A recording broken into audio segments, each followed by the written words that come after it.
Eric, you can begin. Okay. Hi, Eric. Hi. Go ahead, you can begin. Thank you. You're welcome. Hello, everybody. This morning is a special time as we all gather to talk about the Black mental health. This week is also very special because it's the end of the Black History Month.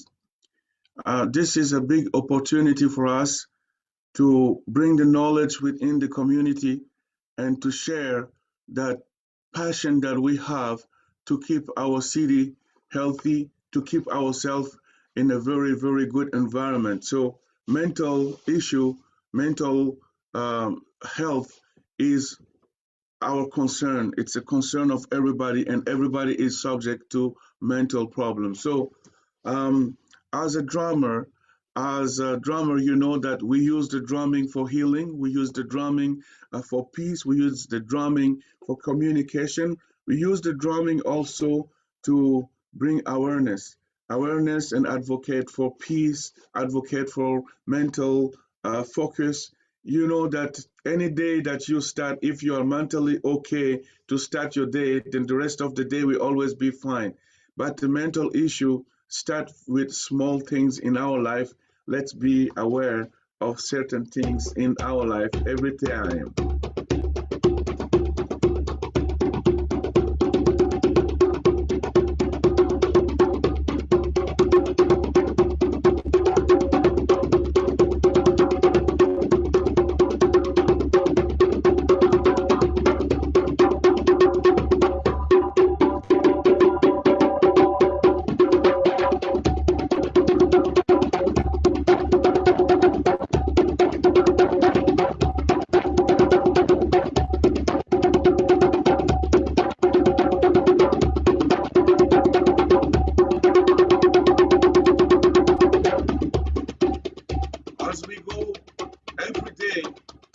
As we go through life, we always have to be careful what we focus on.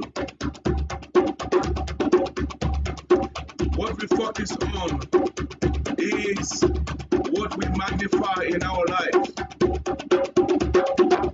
So we have to learn how to empty all the negativity in our life. We have to learn how to go through life free of sorrows. We have to learn how to be really empty, and empty for all the shock we have in life.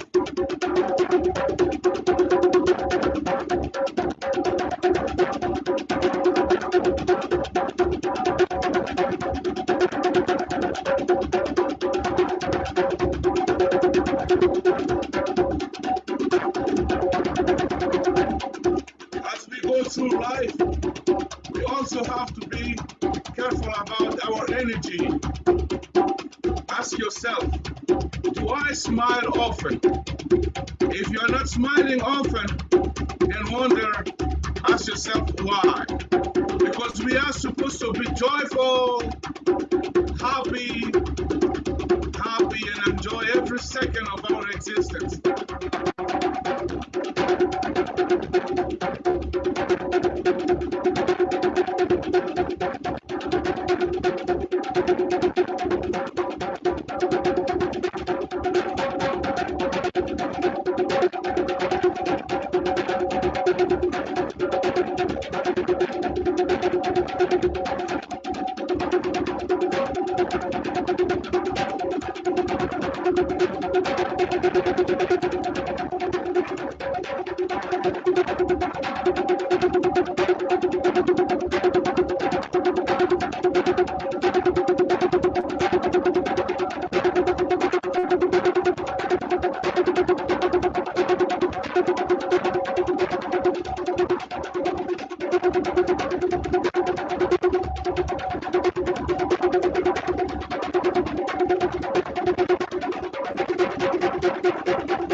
Thank you very much, everybody. This is the first part. I will come back again. Thank you, Eric, for starting us off so ceremoniously with your lively drumming and your words of empowerment. And good morning, everyone. And thank you all for joining us either through Zoom or Facebook Live to commemorate Black Mental Health Week. Ce matin, nous vous souhaitons la bienvenue à la santé mentale de la communauté noire dans la région de la capitale nationale, entrevue d'ensemble, défis et opportunités. My name is Suzanne Obiora, co-lead of the Ottawa Black Mental Health Coalition.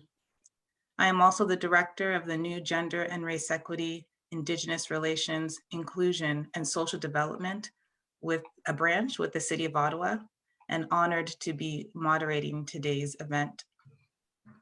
I would like to begin this morning with expressing gratitude in honoring the Algonquin and Anishinaabe people on whose traditional unceded territory we are gathered virtually this morning. I would like to extend this respect to all First Nations, Inuit, and Métis people, their ancestors, and their elders for their valuable contributions to this land, past and present. We maintain our commitments to challenge and dismantle colonial mindsets through anti-racist and anti-oppressive work, teachings, and services. And we are grateful to welcome Elder Claudette Commanda, who will bless the launch of Black Mental Health Week this morning. Elder Commanda, I'll pass it over to you.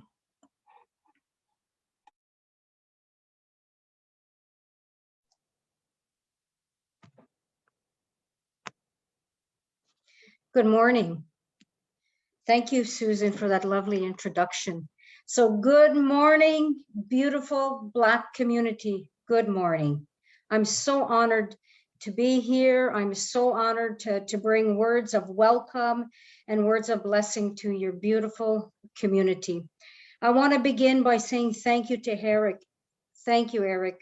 Thank you for blessing us with the heartbeat of Mother Earth through that beautiful drum song, that healing song and that prayer. So Chimi Wedjniwichkiwe, thank you, my friend, for blessing us with Mother Earth's heartbeat. Welcome, welcome. On behalf of the Algonquin people, on behalf of who I am as an Anishinaabe Algonquin woman from Kitagan ZB, on behalf of my family and my community and the nation, the Algonquin nation, I greet you with my heart and with prayer. Chimi Wedge. Bijajikoma Anishinaabe aki o mama wenenewa bijajikoma nichkiwe dug. Bienvenue ici tout le monde, toutes mes amis. Bienvenue ici à la territoire ancestral de mes peuples algonquins. I'm very honored and very proud to welcome each and every one of you beautiful people to this unsurrendered homeland of the Algonquin people, the Algonquin nation. So thank you for being here, and thank you for welcoming me into your session this morning, and thank you for the respect that you have for the Algonquin nation, the nation whose homeland that we continue to live on, the city of Ottawa and beyond the city of Ottawa. So thank you, my relatives.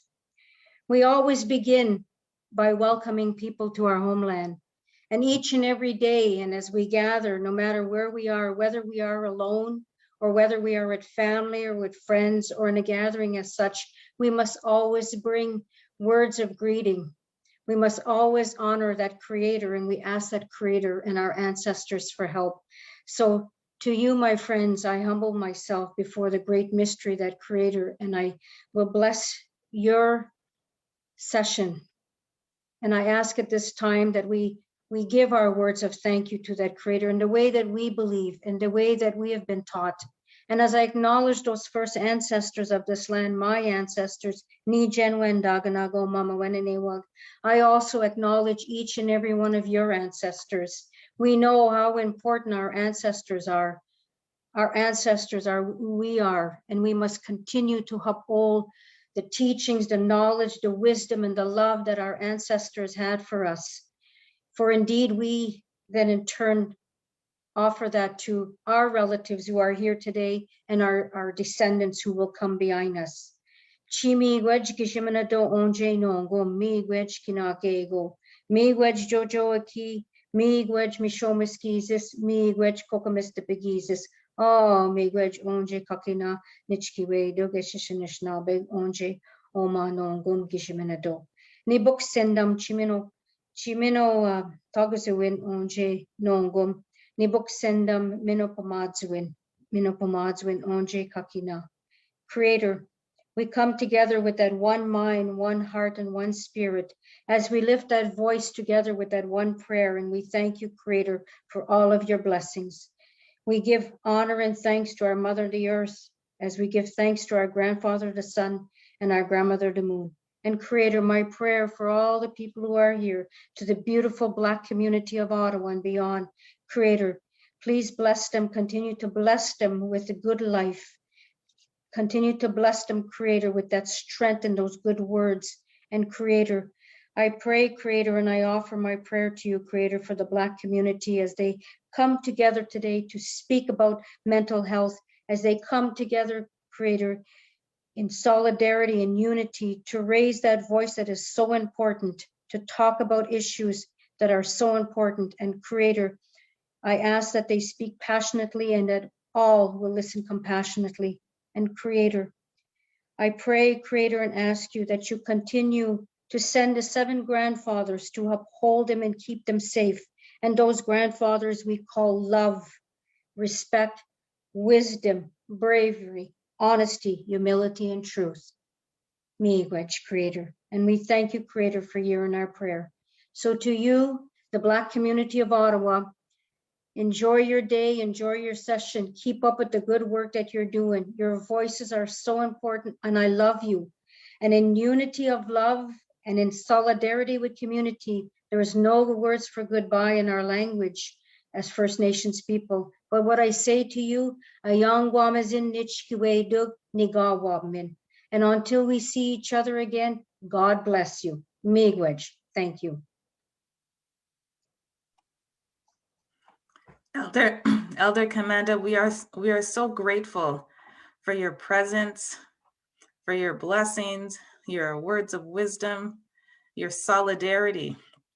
It gives us strength to push on our journey for a healthier community. Thank you for joining us this morning. Thank you for your blessings and your encouragement as we speak to the very important issues of mental health in the Black community.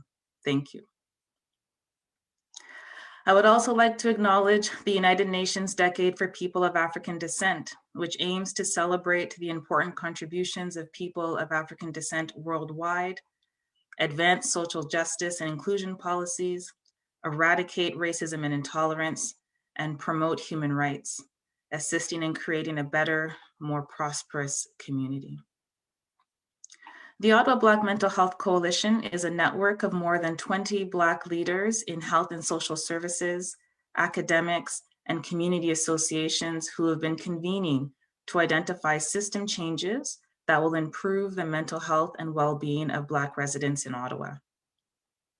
With the limited availability of culturally informed resources, the persistence of anti-Black racism, and the stigma attached to mental illness, dealing with mental health issues in Black communities can often be, and are often, a silent struggle.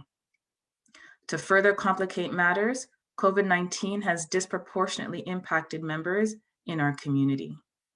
Mental health experts are expecting a surge of mental health issues once society gets past this wave of the pandemic. Our coalition's goal is to ensure accessible, culturally responsive mental health supports that consider the diversity and intersectionality of our people. Notre objectif est de garantir des services de santé mentale accessibles, intégrés et adaptés à la culture qui tiennent compte de la diversité et de l'intersectionnalité de notre peuple. Au cours de cette semaine, des séries d'événements communautaires auront lieu afin de susciter un dialogue productif pour enclencher un changement systémique. On the screen, you will see the many events that we have planned for the week, including the Women's Voice to Understand and Better Act, a call to action featuring MPs Selena Cesar Chavanez and Greg Fergus, and Playing Together Against Racism, a musical performance by Black youth and students from the University of Ottawa, among other events. We encourage you to visit our website for more details and to register. This morning, we will hear from Mayor Watson and Councillor Ralston King. We will hear from a member in our community with lived experience and a panel discussion with members from our coalition who will offer their perspectives on the current overview, challenges, and opportunities as they see it as it relates to mental health in Black communities. So we'll start with Mayor Jim Watson, who will read the proclamation. Je voudrais souhaiter la bienvenue au maire Jim Watson qui va annoncer la proclamation. I'm Jim Watson, Mayor of the City of Ottawa. It's my pleasure to be part of the launch of Black Mental Health Week in Ottawa, happening from March 1st to the 7th. During Black Mental Health Week, community-led events will take place across the province to shed light on and encourage a deeper social commitment to addressing the harms of anti-Black racism on the mental health of Black residents. The Ottawa Black Mental Health Coalition's mental health initiatives seek to increase social cohesion, inclusion, and the creation of community-based solutions to combat racism and discrimination. It's now my pleasure to officially proclaim March 1st to 7th as Black Mental Health Week. Therefore, I, Jim Watson, Mayor of the City of Ottawa, do hereby proclaim March 1st to 7th, 2021 as Black Mental Health Week in Ottawa. Par conséquent, je, Jim Watson, maire de la ville d'Ottawa, proclame par la présente la période de 1er au 7 mars 2021, Semaine de la santé mentale des Noirs à Ottawa. Thank you very much. Merci beaucoup. I'm Jim Watson, Mayor of the City of Ottawa. It's my pleasure to be part of the launch of Black Mental Health Week in Ottawa, happening from March 1st to the 7th. During Black Mental Health Week, community-led events will take place across the province to shed light on and encourage a deeper social.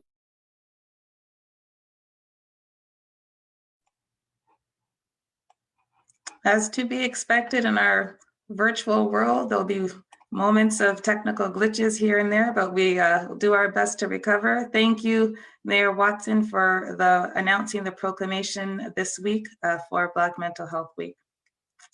I'll now welcome Councillor Ralston King, Ottawa's first elected Black City Councillor, who is also the Council Liaison for Anti-Racism and Ethnocultural Relations, who will share a few words on the importance of this day. Councillor King. Thank you, Suzanne, and thank you, everyone. I would really like to thank Eric Serra for that wonderful ceremonial opening, and also Elder Commanda for bringing greetings and the land acknowledgement. I also would like to acknowledge that we are on the unceded and unsurrendered territory of the Algonquin and Anishinaabe people. Good morning. I'm Ralston King, Ottawa City Councillor for Rita Rockcliffe and Council Liaison for Anti-Racism and Ethnocultural Relations Initiatives. Along with Mayor Watson, on behalf of the City of Ottawa, I'm happy to be here to commemorate Black Mental Health Day 2021 with members of the Ottawa Black Mental Health Coalition. And I'm also happy to be attending to listen to a discussion concerning the inadequacies of the mental health system for Black communities, along with having the opportunity to listen to recent data about racial disparities in the mental health system in Ottawa's Black community. For Black communities, the struggle with mental health is often a silent one. Misunderstandings within the community around mental illness and systemic barriers that prevent individuals from accessing help makes dealing with depression, anxiety, and other disorders challenging and complicated. Experiencing systemic discrimination and microaggressions are social stressors that increase the risk of negative physical and mental health, including anxiety, depression, suicide or suicidal thoughts, cardiovascular disease, breast cancer, and high blood pressure. Anti-Black racism drives numerous disadvantages, including social exclusion and limited access to culturally appropriate services. Our current mental health system requires a deeper understanding on how we can adequately meet the needs of Black residents in Ottawa.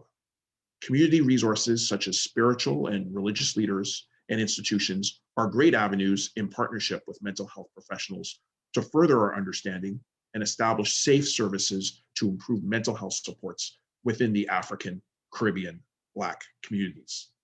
The City of Ottawa has proclaimed Monday, March 1st to March 7th, 2021, as Black Mental Health Week to shed light and encounter a deep social commitment to addressing the stigma attached to mental illness, as well as to acknowledge the harms of anti-Black racism on mental health, and to drive productive dialogue to activate systemic change that will improve mental health and social well-being. And I'm very pleased that the coalition is taking on this work. I've watched the evolution of this work over the last 2 years since I've taken office, and I've been very impressed by everybody and their efforts to really improve this. And I would just take the time to say that this was one of the first things that I heard when there was interest in the establishment of an anti-racism secretariat at the city. People were concerned about health outcomes and especially mental health outcomes. So it's wonderful to actually see the evolution of this process come to light and the amount of progress that has been made. We know that many in the African Caribbean Black communities are pleased that much work has begun and continues concerning Black mental health in the National Capital Region through the Ottawa Black Mental Health Coalition. We have heard quite clearly that Black communities are looking for strengthened health equity in Ottawa, and a major step towards this is the establishment of more equitable mental health systems, which improve access to culturally appropriate mental health supports and allows improved access to resources offering healthier outcomes for Black residents in Ottawa. Because of this, I am absolutely pleased and gratified to be here to listen to the dialogue that will go forward today. And it is an honor and a privilege to have been able to speak to you this morning. Thank you. Thank you, Councillor King. You have been along with us on this journey every step of the way. Your work and your commitment and leadership in the Black communities has been profound. It has empowered us and inspired us to come together and look for ways to create more equitable systems in our society. And we are so grateful to have you alongside us in this journey. We have members of our community who would like to share their experiences. And in order for us to really understand what the issues are, we need to know and hear from members of our community who have lived experience. It's a measure of our progress, it's a measure of opportunity, and it's a measure of the work that still needs to be done. These stories may trigger participants with some of their own lived experiences. We do have free resources available for anyone needing support after hearing the stories. So we invite you to please visit the Ottawa Black Mental Health Coalition website at obmhc.ca or Ottawa Public Health /covidmentalhealth.ca, where you'll see a list of resources. We will also show a list of these resources at the end of our session. So I'll first invite Lis Pascal Inamuku, a former refugee from Burundi who immigrated to Canada in 2006. She graduated in 2014 from the University of Ottawa with an honors Bachelor of Social Sciences in Conflict Studies and Human Rights. She's a community organizer, and her contribution to the community was recognized by the Alliance des Burundais du Canada in March of 2019. She was also a candidate in the 2020 Cumberland by-election. Lis Pascal is a consultant in conflict resolution and equity and is engaged in creating a just and equitable society by organizing and co-leading anti-Black racism workshops for various institutions. Lis Pascal is the director at 613-819 Black Hub Noire and director of community service at the Rotary Club of Orleans. Welcome and thank you for joining us, Lis. Thank you for inviting me.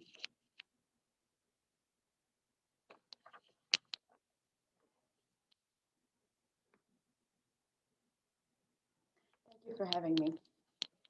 I was on mute. Do I go on and share Oh, my story now? Yes, go ahead, Lis. Oh, okay, great. I wasn't sure. So I would like to start by giving you, by starting with, my background and how we all started. My name is Lis Pascal Inamuku, and I am a Canadian of Burundian Rwandan origins. I immigrated to Canada in 2006 as an asylum seeker. And so I grew up in a war-torn zone, thinking that bombs, grenades, gunfires, rebel groups, all that was normal. But it's only in Ottawa that I learned that what I had gone through, surviving death in Burundi, Rwanda, and Congo, losing my mom at 9 years old. She was killed as she was a woman in politics. She was the special advisor to the president back then. In 1998 is when she was killed. And I was told the night she was killed, and as I was watching her on national TV, that I must not cry, as I was now the mother of my then 6 years old little brother and 4 years old little sister. And I remember often having to hide at school to cry, and at home to cry myself to sleep. And I had to express my pain as an adolescent by being a rebel. I didn't know how else I could channel all of the emotions that were boiling inside of my small body, right? And so it's at age 18 when I arrived in Ottawa and went to high school at École Publique de la Salle, and arrived in the middle of the school year. I was failing all my classes. I was living in a women's shelter, but I worked hard, waking up every morning at 7 a.m., going to meet with my teachers, and I graduated with high merit. But however, while going to school, I was still crying, hiding myself, because they had told me I could not cry because I was a mother to my siblings. But a teacher called me crying and sent me to see a counselor who told me that, who listened to me and told me that I should go see a psychologist. And I said, oh my God, I am not white, and this is for white people. I'm not crazy. No, thank you. It's normal. This is me. It's my thing. I'm okay. Because I did not understand that I was wounded, that I had scars, and nobody had told me that. It was not something that we talk about. I did not know what I was going through. So it's only when I went to college at the University of Ottawa, and because I loved to study, I was an A+ student. I had B and will feel like a failure, right? But I started to have C- and D, and I would feel like, what's going on? Until I dropped out of school when my siblings came to join me in Canada, because I had to take care of them, and I had to work to furnish the house and everything, but I couldn't concentrate at school at the same time. And that's when I realized that I had gone into a depression where I could not get out of my bed. I could not do anything. I could not cook. I could not do nothing. And I went deep into the use of alcohol and marijuana, which was not legal at the time. And I was devastated. And so what happened is that, because I was still a student at the University of Ottawa, though, I then went to see a psychologist who explained to me that everything I had gone through with the war, and especially the death of my mother, had caused, I was diagnosed with PTSD, and I was given medication. And so that's how I was able to go back to school and finish my college. And I graduated in social sciences with specialization in conflict studies and human rights. But my story with depression and PTSD was not. It wasn't really gone. I kept dealing with that. Throughout my job search, because I was facing discrimination, racism, issues with employment. I could not understand why, until I discovered that because I lived in the ghetto, with my address, having Nelson on the address, living in Lower Town, was an issue. Nobody had told me that, right? I had a great resume because I had volunteered. I was the co-president of WISC, World Services, refugees. I forgot the term, but we were sponsoring refugees to come and study in colleges in Canada. I was very active in the community. I had good grades, in spite of my depression history. I had a bursary in high school. I had a certificate of excellence. I had a silver medal. I was a great student, right? But yet, because of my social status and probably my dark, black, beautiful skin, I was facing systemic barriers. And that took also a toll. It was not helping my mental health. So I went from a psychologist to a psychiatrist. And so it was not improving, it was getting worse. Anyways, but so when I graduated from the University of Ottawa, I could not stay with a psychiatrist. I did not know where to go. I had no information whatsoever. I had no money because I had no job to pay for a psychiatrist. Thank God, my psychiatrist, knowing that I needed that help, knowing that I could not afford to pay her or to pay someone else for that service, and I had no idea where to go for any program, counseling or therapy. I had no information. So, and I didn't know where to find it. And not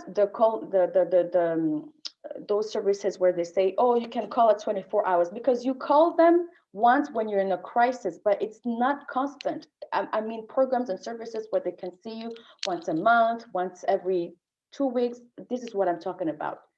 There was nothing for me out there. So she agreed to go beyond and over and keep me even after it was against the policy of the University of Ottawa. And I thank her. I owe my life to her, really, because I needed the medication. I needed everything that she could offer me, counseling that she was giving me. So she deserves a humanitarian award. I always tell her. So, and the turning point, however, that I have to say was in 2017 with the death of Abdirahman Abdi and the death of Black young men in Ottawa, in the city of Ottawa. Oh my God, it was a trigger for me for my PTSD, because it was due to police brutality. It was due to a system that was failing them. And it reminded me of a country of origin where I came from, where the police and the government that are supposed to protect their people are killing them. I was like, how come a country that I love so much, because I believe in human rights, a country that is at the forefront as a country of human rights, can allow this to happen, where the police can murder a person with mental health issues? How come? And it triggered me. And because of that, I was sent for the first time in the hospital. For the first time. That was the epic of my mental health journey. And in the hospital, I could not I could not understand how come I could not see people who look like me working there. Well, not a lot of them. As psychiatrists, they were all white.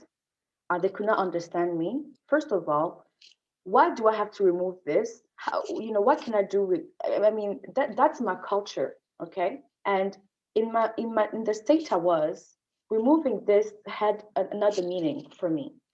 Anyways, and I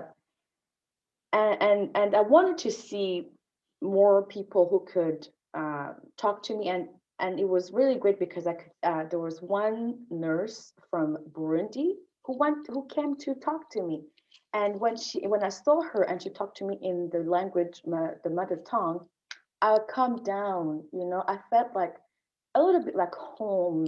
I felt like, okay, these people do not want to harm me, because at first I felt like they wanted to harm me. And so it helped me to cooperate.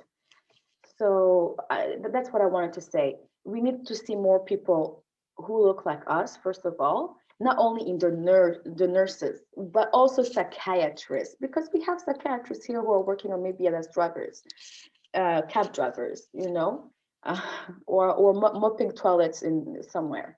We need to use those in the you know, for the service of the public. We need them where they can be useful to us. So that's what I can say that I can that I can remember here. Okay, one thing that's very important is that I wanted to share is that even though I was diagnosed with a permanent disability at this point, I did not give in because there was a little voice telling me that I should keep going and I should keep living, that if I was resilient before, I still could be resilient. And I was told that I would never be able to work again. I was told, you know, to go on ODSP. And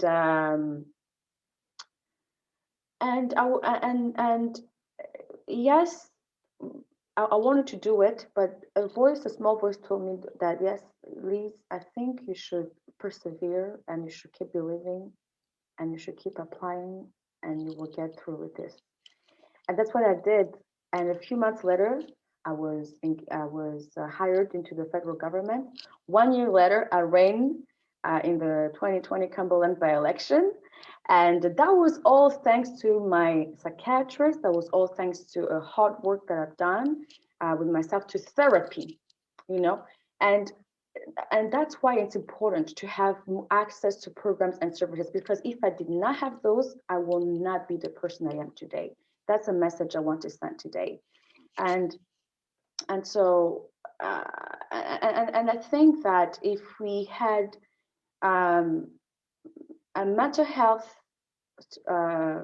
response strategy that is different than the one we have today, where we have experts in mental health rather than the police responding to mental health calls, I will not have had the same. I will not have found myself in the hospital. And Abdulrahman will be alive today. I really do believe it. And so I want to finish with a call to action to really do support the campaign to raise the funds for a mental health alternative study that 613-819 Black Cop Noir is doing, to visit the GoFundMe campaign page, Compassion Not Cops, and you can find it also on our website 613-819 Black Cop Noir. .ca. You can go to our Twitter account, you'll see it on Facebook. Please do it because it's important. It's important, it saves lives. It could save a lot of lives. And I hope that we will get there in Ottawa. We can understand the impact of racism has on our mental health. We can understand also that having more BIPOC communities working in the mental health system help our own people. It doesn't only help our people, it helps the entire society, right? It makes it better. I will leave it there. And if you have any questions, feel free to ask.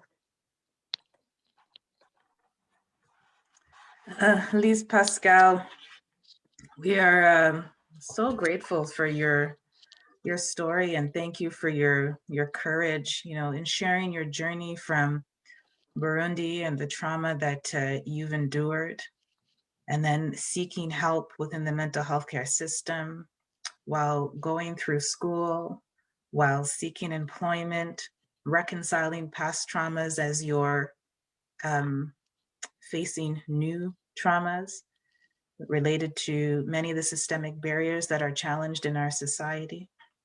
Employment, housing challenges, unsure of where to go or what to do, unsure of what mental health supports will offer you, and then speaking to the benefits of culturally responsive mental health supports in helping you find your way.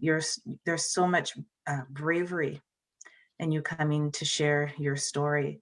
And, you know, our intent in having you share that is to encourage others who may have experienced very similar circumstances to know that, you know, with the right support around, it will only further strengthen the resilience that we have.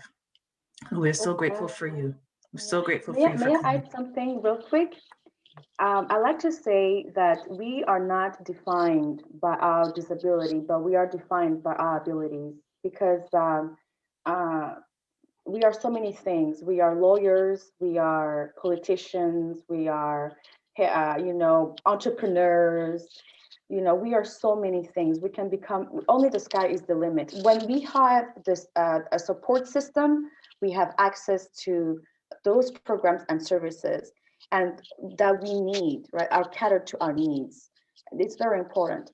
And so I want to say that I like to see myself as not a victim, but as a conqueror, right? And we have to make sure that we do not fall into that trap of, oh, us poor things, because sometimes that's what they want us to feel like. But we are conquerors, and the world is ours. Is ours, right? Absolutely. And what we are hearing from you is the beautiful and the strength, the beauty, and your resilience. And the world is absolutely ours to conquer. Mm-hmm. And we reap benefits from the right resources. Oh, yeah. Thank you so much, Lis Pascal, for joining us this morning. And I want to remind our audience that these are difficult stories that we're hearing. And again, they may trigger participants with some of their own lived experiences. And so we do have resources available for anyone needing support. Once again, you can check out the Ottawa Black Mental Health website or visit Ottawa Public Health /COVIDmentalhealth.ca. I will now invite Ernestine Mosazi, who lives in Ottawa and has been working in a Crown corporation as senior administrator since 2018. After being a French teacher and serving many years overseas within relief and development organizations. A mother of 4, she dedicates most of her time to taking care of her family and volunteering for her community. She's going to share with us her experiences within our mental health system. Welcome, Ernestine Mosazi. Thank you, Susan. And thanks everyone for having organized this week of Black mental health. And then I'd like just to speak in French because I come from a Francophone community, and then that will be my pleasure to give my my présentation, my sharing in French. Alors, bienvenue à tout le monde.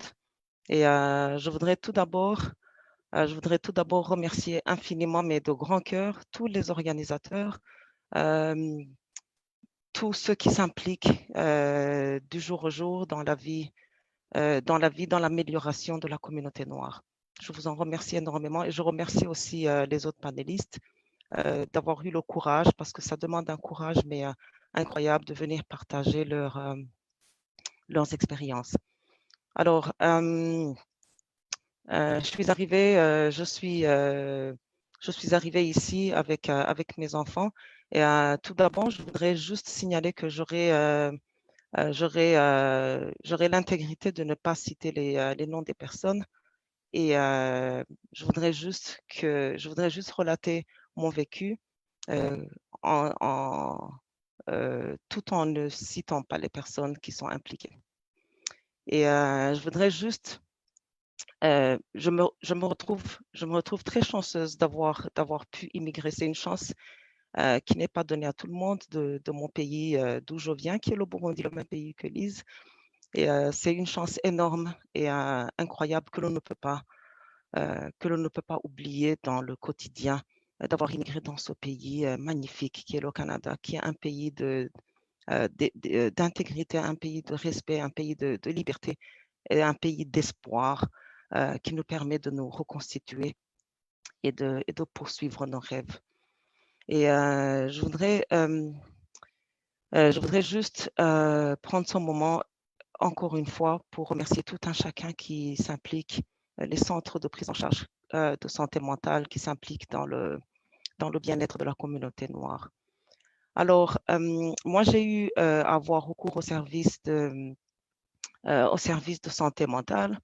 Tout d'abord, commençant par un cas d'un proche qui a été victime de se voir immigrer ici au Canada et puis ne pas pouvoir poursuivre son rêve, qui a vécu qui a été victime du racisme systémique qui l'aura baissé, qui lui montrait qu'à cause de sa couleur, de la couleur de sa peau, que le rêve qu'il avait ne pouvait pas être poursuivi dans ce pays. Et lorsque j'ai interpellé dans mon petit répertoire et dans ma petite communauté, et lorsque j'ai eu recours au service, ça n'a pas du tout été facile. Ça a été un très grand défi pour moi. Ça a été un très grand défi de pouvoir aider la personne. Et je me suis retrouvée complètement dans l'incapacité de pouvoir lui apporter. Étant la force aidante, la première force aidante, je me suis retrouvée dans l'incapacité de faire recours au service de centre de prise en charge. Et la situation a continué à se détériorer. Et lorsque même j'ai interpellé la police, en fait, on a toujours cette approche que déjà, il y a un jugement, un mauvais jugement, et il y a toujours, on dirait que ce n'est pas en fait, ce que l'on décrit, ce que l'on vit, on dirait que c'est complètement dans l'incompréhension totale. Alors, la situation s'est détériorée jusqu'à ce que l'on fasse recours au service thérapeutique, au service clinique. Et même la manière, des fois, les personnes qui travaillent dans les centres de santé mentale, dans les centres de soins de santé mentale, l'approche qu'ils ont, c'est une approche qui, en tant que femme francophone, immigrante, en tant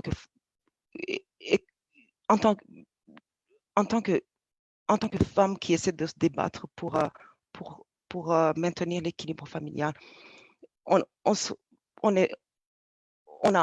retrouve dans le doute, et puis on se retrouve dans l'incompréhension. On se dit, mais pourquoi ils ne sont pas en train de comprendre le problème qui s'oppose.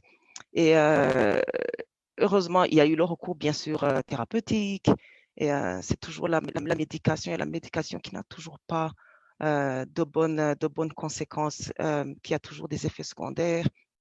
Et tout ce passage-là, je continuais dans tout cela, je continuais à avoir des recherches et d'essayer de contacter, parce que déjà, il ne faut pas oublier que le problème de santé mentale, c'est un problème dans le pays, au Burundi, c'est un problème qui n'est pas du tout compris. C'est un problème, c'est toujours lié à la folie. Les problèmes de santé mentale, c'est même au sein de la communauté, il y a toujours cette honte de le dire, il y a toujours cette stigmatisation que l'on éprouve, même au sein de nos communautés, parce que c'est un problème qui est complètement inconnu. C'est un problème qui souvent est lié à un problème psychique au lieu de problème d'équilibre. Il y a très peu de gens qui comprennent que c'est un problème qui est normal et qui peut arriver à tout le monde, que ce soit petit ou grand, dans n'importe quelle profession. Alors, lorsque en continuant toujours à chercher les centres de soins ou les centres de prise en charge, je me suis retrouvée moi-même traversant tout cela. C'est ma santé mentale aussi qui a commencé à se détériorer, parce que on ne se rend même pas compte, parce qu'on est complètement, on sent une fatigue mais extrême, une fatigue mais indescriptible. On a mal partout, mal dans le corps, parce qu'on est en train de se débattre contre un système qui est complètement inaccessible. Et j'ai été obligée de faire recours. On se retrouve, si je vais en arrière, déjà j'étais en fonction dans mon travail, Et le rendement de mon travail a commencé à chuter, mais d'une manière incroyable. Et je me suis dit, qu'est-ce que je suis en train de me battre pour mes enfants, mais qu'est-ce qui m'arrive, mais qu'est-ce que je peux faire pour maintenir mon équilibre, maintenir l'équilibre de la famille. Et j'étais obligée, par manque, parce que en retournant en arrière, après les soins thérapeutiques de mon proche, on a été référé à un centre alors qui n'a rien à voir, un centre qui n'est pas du tout, je dirais, qui n'est pas du tout convenable aux gens de la communauté noire. Et déjà, avec la culture africaine, avec il y a certains sujets qui ont été abordés et qui n'avaient rien à voir avec, qui ne pouvaient en aucun cas aider ce proche. Et je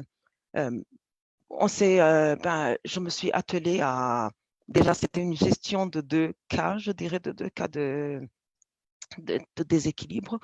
Et je me suis attelée à chercher et je me suis dit, mais qu'est-ce que je peux faire? Je ne peux pas avoir l'accès aux soins je ne connais pas encore plein de centres de prise en charge. Je connais personne. Est-ce que je vais en parler avec les personnes de ma communauté? Et donc, j'ai essayé de faire des recherches et je peux vous garantir que la plupart des centres qui existent sont vraiment des centres complètement anglophones. Et la communauté francophone, j'ai trouvé que la communauté francophone a ce grand défi. Et puis, toutes les ressources que je trouvais que c'était des ressources anglophones, et encore une fois, très inaccessibles, parce qu'il fallait qu'on soit référé, soit par des médecins, alors que le médecin à qui on avait recours, il ne pouvait que nous référer dans un seul centre. Et le problème étant que aussi, il y a toujours cette approche que lorsqu'on est majeur, il faut que ce soit du propre gré pour entrer dans pour par exemple admettre, accepter d'avoir cette aide, de rentrer que ce soit dans des services, parce que toujours on nous réfère dans des services de réhabilitation, dans des centres de réhabilitation, alors que ce n'est pas encore le cas. Et donc, ces centres de réhabilitation, alors on toque à la porte et on lui dit non, vous ne pouvez pas y accéder parce que d'abord, c'est un long processus et d'ailleurs, il faut que la personne en question soit consentante. Mais comment la personne peut être consentante déjà si la personne d'emblée n'accepte pas que la personne ne réalise pas que la personne est malade. Et donc, tout ça, c'est un combat mais, qui a été incroyable. Je ne suis pas ici pour rentrer dans les détails, mais partout où j'allais toquer, il y avait toujours ce regard un peu diminuant à cause de la couleur de ma peau. Il y avait toujours, mais ça ne m'a jamais abaissé parce que j'avais une voix intérieure qui me disait, mais Ernestine, il faut continuer à lutter. Et ne s'entend pas, c'est une portion de personnes qui sont toujours là à nous regarder du bas, à nous faire, ce ne sont pas des insultes ou des injures, mais c'est toujours par des biais incluants, c'est toujours par de petits jugements, c'est toujours la manière dont tu es même accueilli des fois. C'est une manière qui est complètement blessante et tu te sens complètement diminué en toi-même et tu te sens plein de manque de confiance et puis tu te dis, mais est-ce vraiment la couleur de ma peau qui est la cause de ça ou quoi? Mais on se dit toujours, on ne va pas baisser les bras. Je ne vais pas baisser les bras, pardon. Je me suis toujours dit, je ne vais jamais baisser les bras et je vais aller le plus loin possible. Et lorsque je me suis dit, il va falloir que je prenne la situation en main, c'est aussi c'est aussi ma vie qui est en danger, c'est aussi l'équilibre de toute ma famille qui est en jeu. Et j'en suis dit, je vais commencer à en parler. Donc, aux très peu de personnes à qui j'en ai parlé, j'ai vu que c'était un peu, ils étaient susceptibles et puis c'était comme si, ah, c'est vrai, ça t'arrive, oh, mais je suis désolée. Mais il n'y avait rien de concret. Et heureusement, fort heureusement, que je suis tombée sur une personne d'une famille éloignée et déjà, tout cela, c'est quelque chose qui n'est pas du tout facile parce que on dirait que c'est avec la culture de là où je viens, on dirait que c'est une exposition. Jamais on a été éduqué de ne jamais parler de nos problèmes et surtout de ce qui ne va pas. Il faut toujours montrer que tout va bien et il faut toujours garder le sourire. Il ne faut jamais montrer sa douleur, il ne faut jamais montrer sa peine. Et il faut toujours être au-dessus du cap et montrer la belle image. Parce que là où je viens, c'est toujours l'image de la société qui compte. C'est l'image, c'est l'identité qui compte. Il ne faut jamais montrer qu'on est en souffrance. Alors, cette personne en qui, d'ailleurs, je dois une assez énorme gratitude, la personne m'a référé au centre Le Cap. Alors, ce centre, ça a été complètement le changement de ma vie, le changement de mon proche. Et ils m'ont référé à Papa Diouf, qui est ici. Et je lui remercie infiniment. Et donc, je suis partie. Et je suis partie aussi avec ceux qui étaient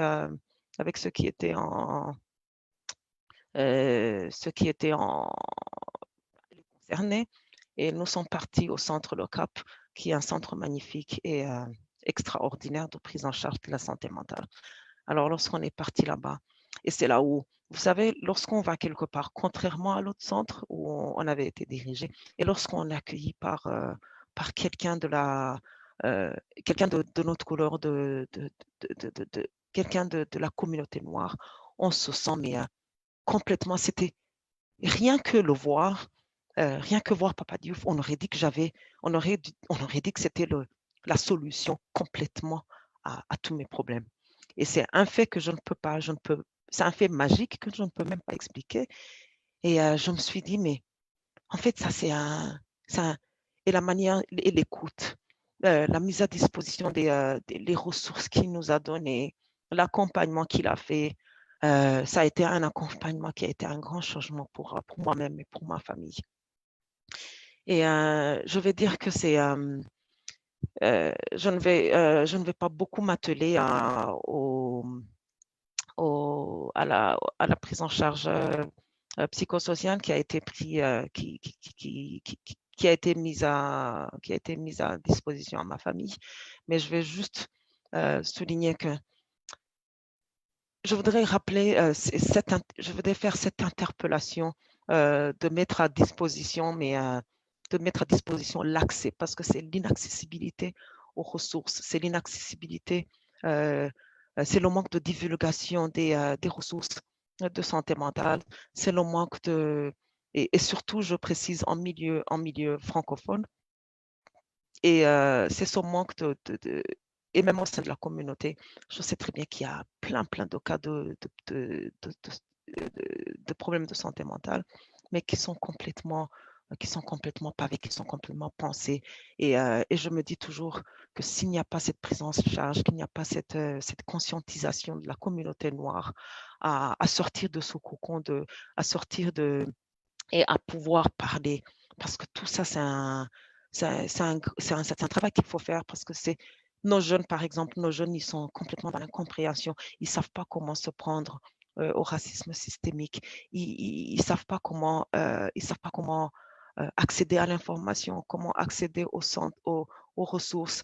C'est vrai qu'il y a l'intégration, il y a une grande partie de l'intégration qui est faite dans la région capitale d'Ottawa, mais il y a encore un grand travail à faire pour continuer à sensibiliser, à promouvoir cette éducation sur la santé mentale, sur la prise psychosociale de notre communauté, surtout de la communauté noire.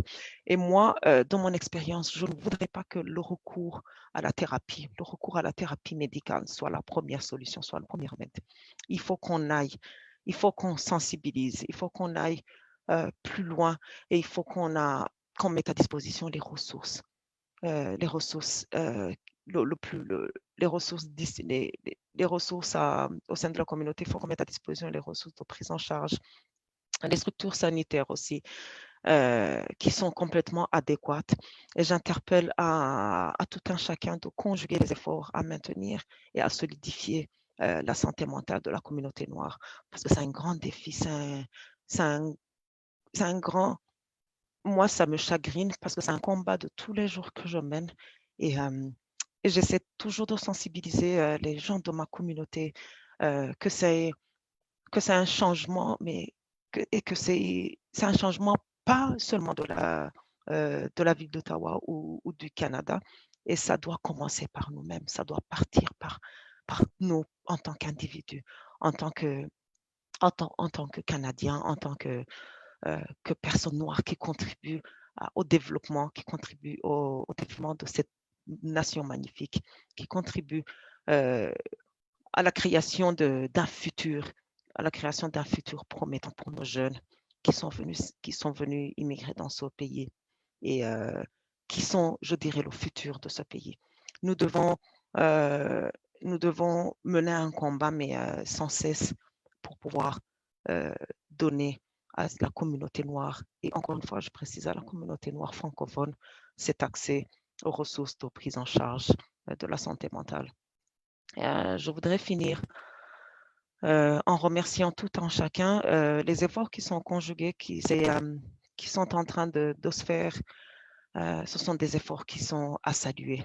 Et je m'estime encore une fois hyper heureuse d'être dans ce pays qui peut m'offrir cette chance de pouvoir solidifier, de pouvoir garder le moral et de pouvoir contribuer au développement de la communauté noire. Et je vous remercie. Et bienvenue aux questions ou aux éclaircissements. Merci. Merci énormément, Ernestine, pour votre courage à partager votre vécu, the impacts of racism on mental health, the importance of timely intervention, the right tools needed to respond to members in our community as they present different mental health supports. You talked about how mental health is not well understood in certain African communities, and you talked about how in certain African communities, you referenced Burundi, but I know this is consistent in other communities where often mental health is seen as a madman or crazy, and there's stigma and shame attached to mental illnesses. It's not well understood that this could happen to everyone. And Lis Pascal raised this issue as well.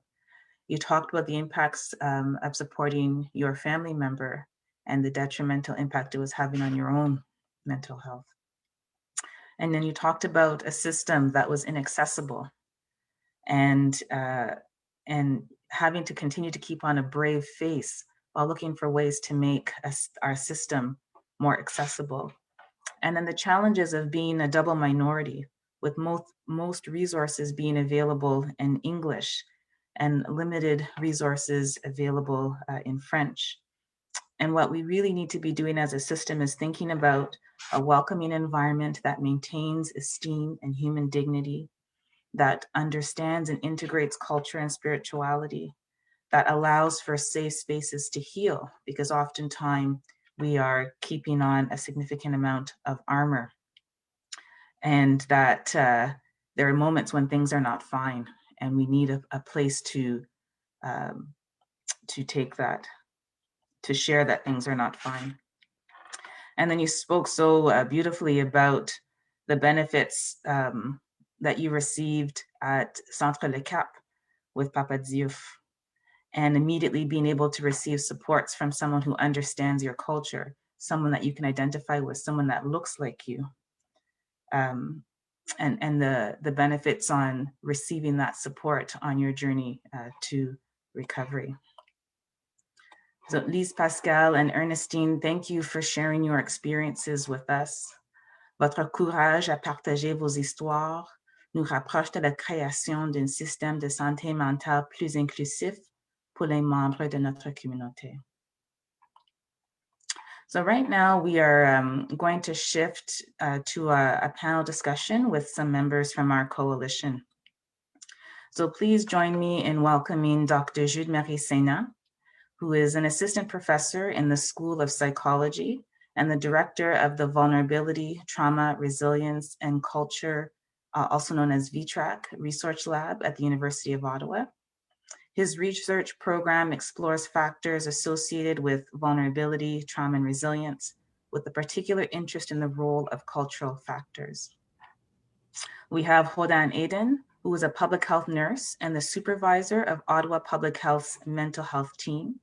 She has been a nurse for almost 20 years and has worked in a variety of settings and was the co-researcher for the mental health of Ottawa's Black community research study.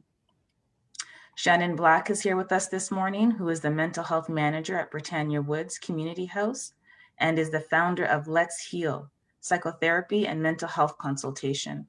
Her advocacy, vision, and effort for the past 9 years has been focused on making the case for accessible and ethical mental health support and services for racialized folks. And Papa Ladzike Diouf, who is also a co-lead of the Ottawa Black Mental Health Coalition, is a registered psychotherapist with CRPO. He studied psychology and sociology with certificates of specialization in various issues with a basis in trauma. He has been working for 15 years as a psychotherapist, including 7 years as a clinical supervisor and teacher. So welcome to all of our panelists. I have a question for each panelist to respond to, and then at the end, we'll invite the other panelists to add additional comments on the questions posed.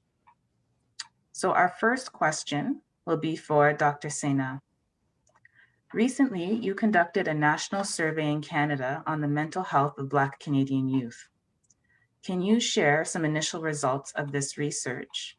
And based on these findings, can you share with us the association between racial discrimination and the mental health of Black youth in Canada? Hello, everyone. I would like to thank, first of all, Lis Pascal Inamuku and Ernestine Bosozi for the powerful testimonies. They showed the importance of culturally adapted and anti-racist mental health care. Thank you, Susan, for the question. And I don't know if Mitchell can share with us my slides. Thank you, Mitchell. And we evaluated a very large number of variables in the Black Canadian Mental Health Survey.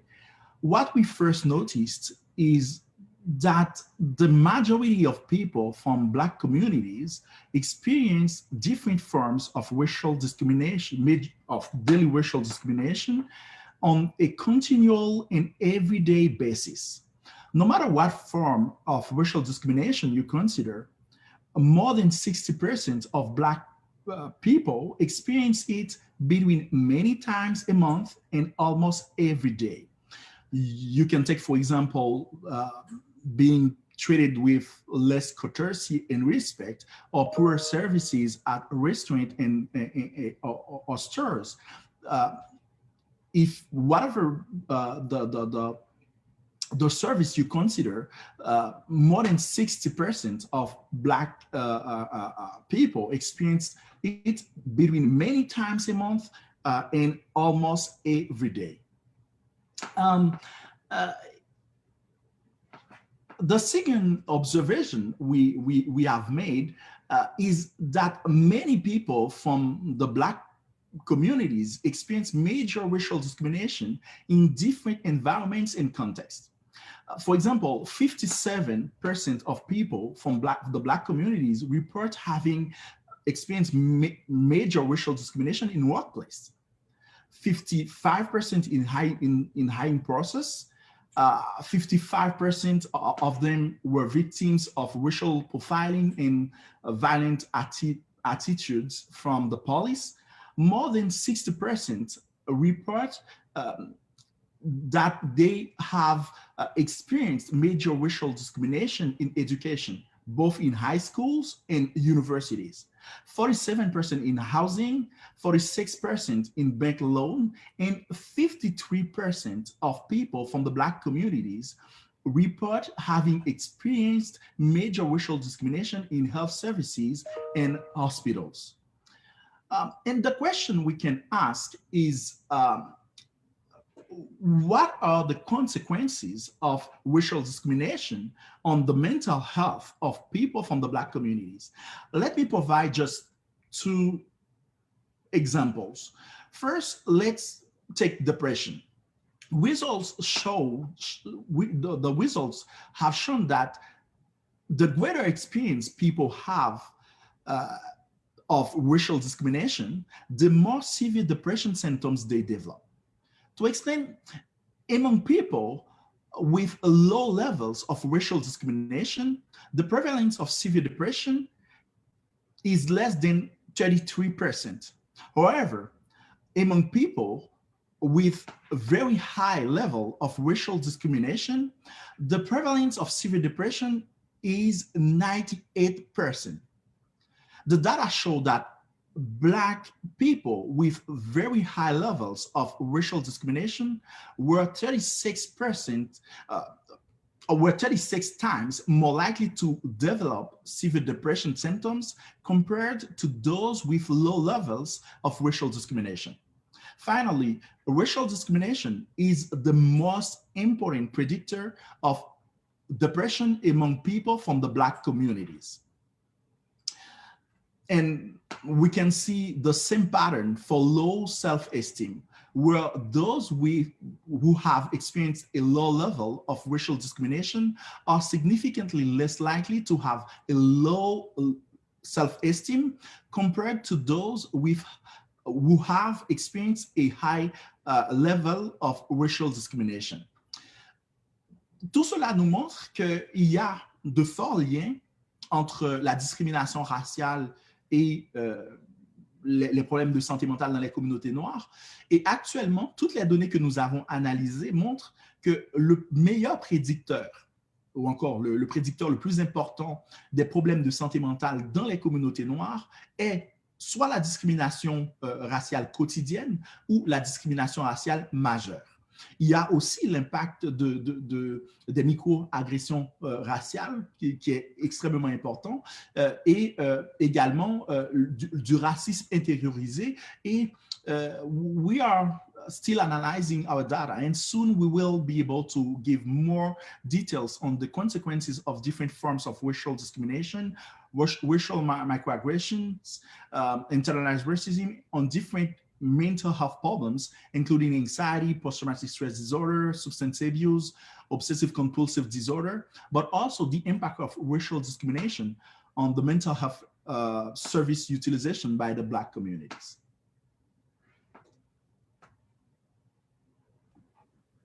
Thank you, Dr. Sena. The data is powerful, and it's so critical in helping us to not only understand the issues, but also with really helping us in informing, now that we know this, what's next?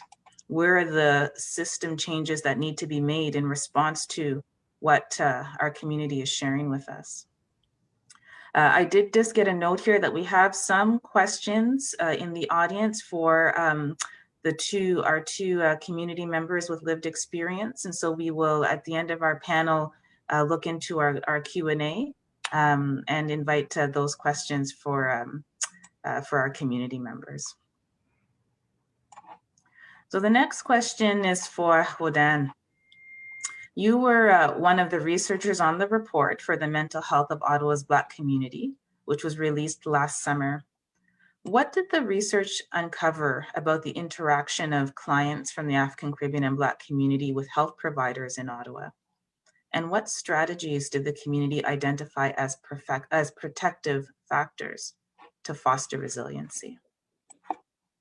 Thank you, Suzanne, and thank you to Ernestine and Lis Pascal for your courageous stories. They've resonated with me as a member of a newcomer family who has gone through civil war. It's really difficult to understand the experiences and what you're feeling, especially at a young age. It's hard to verbalize what you can't define. And me having me being fortunate enough to have both of my parents, it was still very challenging considering, witnessing traumatic events and having to put those into words and trying to get support from parents who themselves are trying to navigate a new world and worrying about their families back home as well. So thank you so much for your inspirational stories, and they're helping and they are encouraging and motivating people to get help. So the mental health of Ottawa's Black community research study surveyed 130 ACB residents, and we asked questions around 4 main areas. We asked about people's perceptions about mental health and mental illness. We asked about protective and risk factors. We asked about access to services. And lastly, interaction with a healthcare provider. So this was a mixed method study with both quantitative and qualitative findings. And in those findings, although 70% of participants expressed some satisfaction with provider interaction, 30% of the people who did access services reported feeling prejudice and negative attitude and comments that were made to them from their provider. And clients talked about experiencing dismissive behavior. They talked about the lack of compassion, a general feeling of unwelcome, and feeling as though assumptions had been made about them. Close to 60% of participants cited lack of shared identity as a barrier to access. And I'll explain the reasons cited by participants in the qualitative portion of this study. There were many accounts where providers lacked the knowledge to provide safe and effective care and were ill-equipped to understand the needs of ACB clients. In most cases, service providers did not know how to interact with clients of African descent in a way that was respectful, because they constantly questioned clients to prove that they needed counseling for mental health. And often providers disregarded the challenges expressed by their own patients or clients, and instead focused on asking about problematic substance use. They asked about abuse, they asked about gender-based violence, and even after clients would say no to those questions, they would find another way to ask that same question. They would say, so how old were you when you first used cannabis? When the client had already answered that that's not an issue for them right now. Others talked about how their provider showed no signs of understanding what they were trying to explain. They felt that there was very little empathy. They felt rushed. At the same time, even though they were rushed and enough time wasn't given to them, providers were quick to prescribe medication. Almost half of those surveyed experienced prejudice or unfair treatment in the past 12 months in some form or fashion, outside of client-provider interaction. An overwhelming number of participants identified experiences of discrimination and daily experiences of microaggression, including Islamophobia, which are all risk factors for mental unwellness. People spoke about the impact of going to see a prejudiced provider or going into a racist system and not wanting to go back for care, which ultimately delays treatment and recovery. And even people who think or anticipate that they're going to be discriminated against can experience stress. So it's very evident that the community needs service providers who know and understand the experience of being Black. At the very least, a service provider who has the knowledge of social justice, anti-oppressive practices, and understands the experience of being Black in Canada. Because oftentimes clients talked about how they felt intimidated and timid. And at that point, you need someone who can advocate for you. I'm just going to read a quote from one of our participants. Quote, I think sometimes it's very explicitly stated that it's because of my religion or because of my culture or my background that I'm feeling this way, or that my religion, culture, community, and background are not viewed as a thing of healing. A lot of the counselors I have seen have this Eurocentric Western ideal that if I just left behind my culture, my religion, and stop believing all of these ideas about racism and what impacts my mental health, and I start aligning myself with the majority and some Eurocentric values, then I will be happy and healed. So I have to say that it's really insightful for our research participants to recognize and name many and long-standing assumptions and biases which lead to mistreatment and lead to people feeling prejudged. And although our participants talked about a number of structural and systemic factors that were responsible for the mistreatment, they also talked about what it meant to be resilient, what promoted resiliency, and meaningful and secure employment was at the top of the list of factors which contribute to good mental health, because it provides people with options. It provides people who are experiencing mental unwellness the option to seek support and either seek confidential mental health services through their employer or pay for private services and have coverage. And with consistent employment, those who were employed had more knowledge and awareness of available resources, and they were able to advocate for themselves and advocate for family members. Other critical factors in terms of building and maintaining resilience as a protective factor included support from immediate family, a sense of belonging within the community, a positive and safe surrounding free of violence, free of witnessing injustices, access to culturally sensitive mental health services, and faith and spirituality were identified as one of the most important self-care strategies to maintaining good mental health. Places of worship such as mosques or a church provided people with spiritual counselors that had similar values and belief systems. And so people felt comfortable to connect with someone who didn't spend half of the time asking about their background and asking about their family dynamics and their relationships and why it was that way.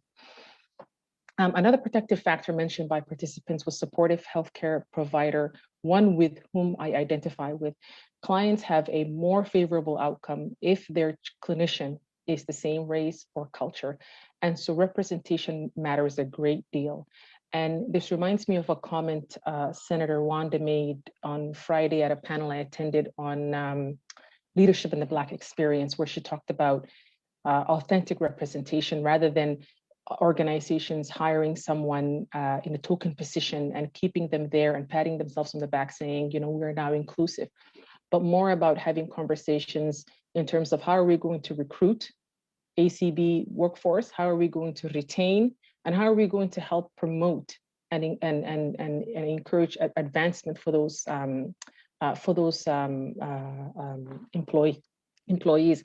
And the reason why I bring this up is because representation matters from the perspective of feeling like you belong and seeing someone who looks like you. It's reassuring when you walk into a clinic and you're feeling mentally unwell. Authentic representation can ensure that there are opportunities for employment with advancement for our communities, because remember, secure employment was the number1 protective factor. And lastly, representation matters in terms of improving my experience when I seek out supports for mental health. I want to feel valued. I want to feel heard as I continue in my journey of healing, and I don't want to hesitate to seek support because I had a bad experience. And so with many of the obstacles faced by ACB clients, their sense of community, connecting with spiritual leaders, and surrounding themselves with understanding and non-judgmental friends and family help them regain balance and cope with stress. I'll end there. Oh, thank you, Hodan, for sharing with us some highlights of a very critical piece of research that was done right here in Ottawa.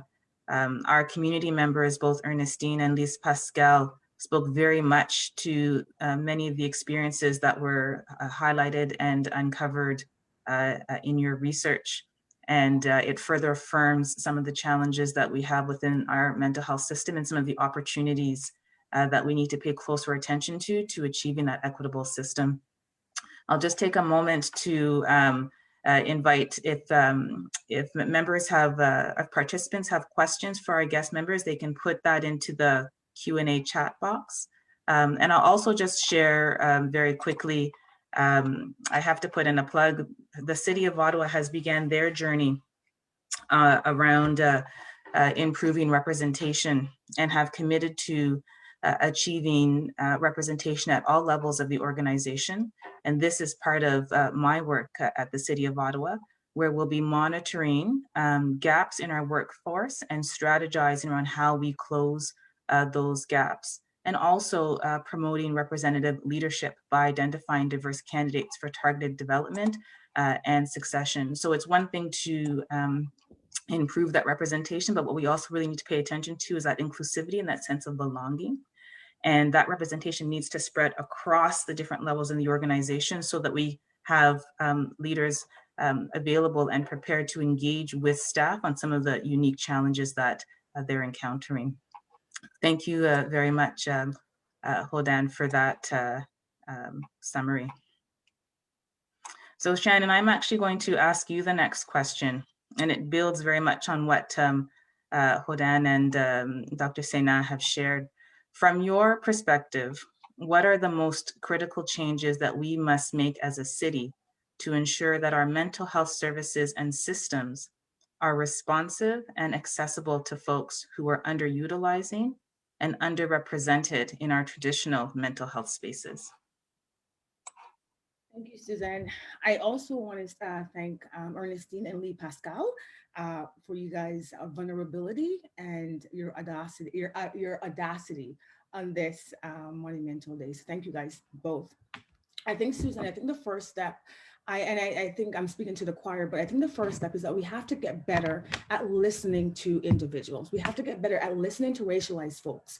We have to listen to their words around their unique mental health needs. We have to listen to them about the risk factors that they believe are informing their mental unwellness.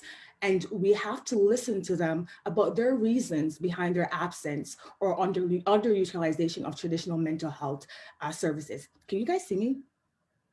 Perfect. So that's hear you. Perfect. So that's the first step. And I think, you know, folks from the ACB community, African Caribbean and Black community, been asking for years and been advocating for prescriptive mental health support to facilitate their unique needs that oftentimes is rooted in racism. And what we continue to do is we keep on directing them to generic mental health services when their stressors and their traumas are not generic. So I think the first step is that we have to start listening to folks. I think another point is that we have to admit that further harm can be perpetuated to racialized communities through unethical and uninformed mental health care. And I think the goal of this admission should be rooted in reconciliation. You know, we have historical evidence of the harm that can be done when care for racialized folks is not done in an informed way. So I think the same stipulations that we take to ensure that we have language diversity within traditional mental health spaces, we have to have the same mindset in regards to ensure that we have racial and cultural diversity, especially in the context of mental health, because there's tons of documentation where Black folks continues to say that they feel the most comfortable to access mental health supports from spaces and from bodies who they believe understand their lived experiences. Another point that I would like to add is we have to start meeting people where they're at.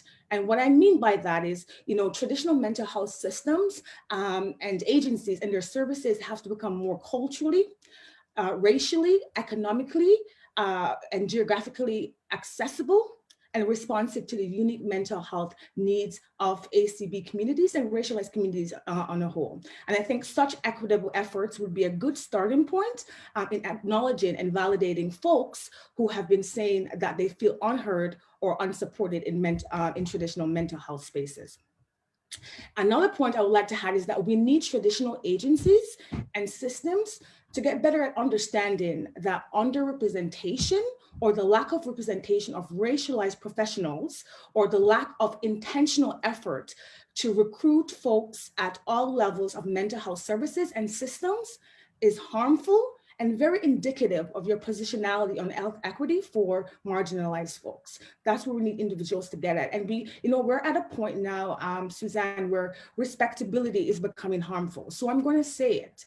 It matters who dictate and direct and facilitate mental health care for racialized communities, in particularly Black communities. It matters. Cultural competency training is a great first step, but physical representation matters.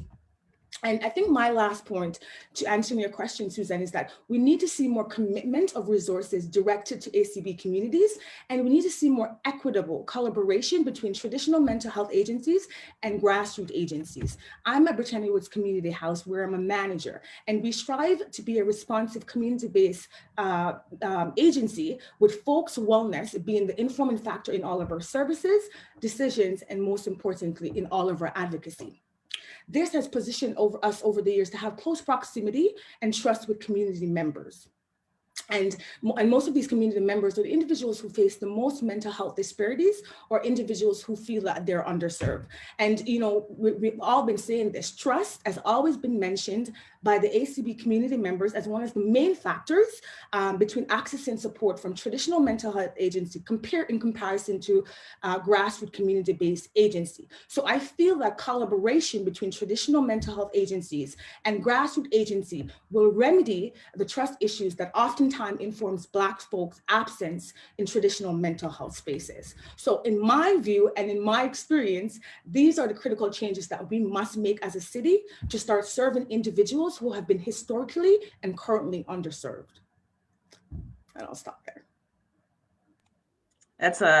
Thank you, Shannon. There's a lot to unpack there, and it just speaks to the complexity of the issues that we're trying to address. You know, both you and Hodan talked about the knowledge of social justice, what it feels like to be Black in Canada, representation at all levels, an understanding of language, racial and cultural diversity. You know, wanting to prevent more harm by ensuring that we have the right people in the spaces that can identify with many of the issues that are surfacing in our community.